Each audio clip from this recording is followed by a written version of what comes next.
pripremaju se za odlazak u Pariz na svjetsko natjecanje frizera. Educiran i kreativan tim, pun vašna vizija, realizirat će vaše snove u stvarnost, a vi ćete postati zadovoljan čovjek sa sjajnom i zdravim poslom.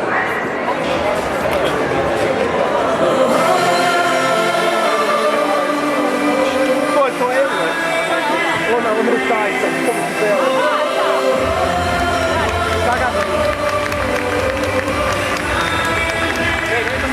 Eto samo da za kaznu radimo studiju, ako ne pronađe uvjeta.